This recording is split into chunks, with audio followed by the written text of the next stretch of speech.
Le retrait de la barrure pour l'axe de la fourchette de la première, la deuxième, de la troisième, la quatrième et la cinquième vitesse.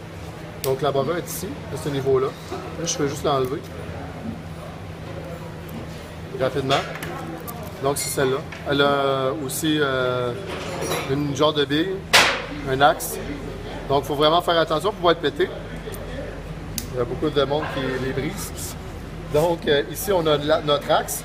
Il y a plusieurs places ici sur notre axe.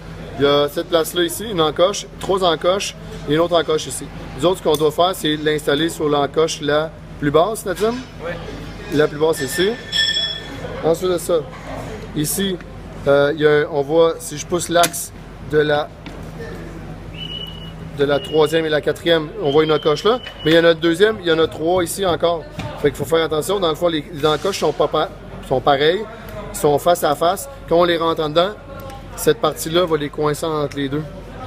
Comme ça. Monsieur, l'autre approche, c'est pour les billes qui sont bien par ici. Oui, les autres barrures, les autres encoches sur les shafts, c'est les barrures pour barrer le shaft autrement, là, les axes de fourchette. Donc, si je le rentre à l'intérieur, là, la fourchette vient de partir. Celle-là, il faut la rentrer un peu.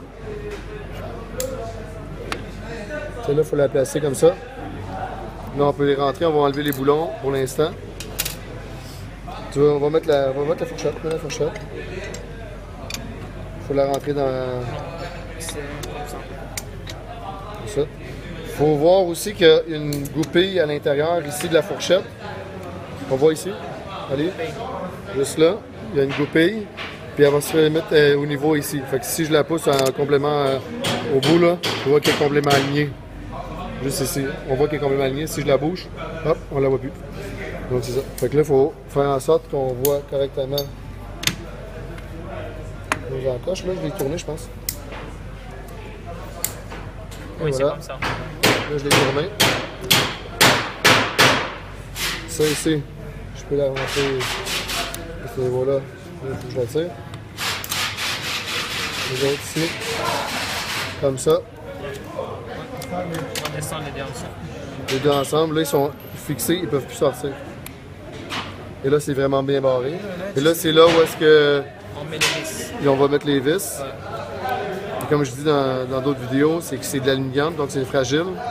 Donc on les met à la main. Si on ne les met pas à la main, ben on risque de tout briser. Après ça, on installe les goupilles ici. Ouais, il faut mettre les goupilles au niveau de la fourchette et des axes de fourchette. Fait que là, je ne l'ai pas vissé, là. Comme ça. Et là, après ça, je peux utiliser le ratchet pour aller un peu plus vite. C'est tout.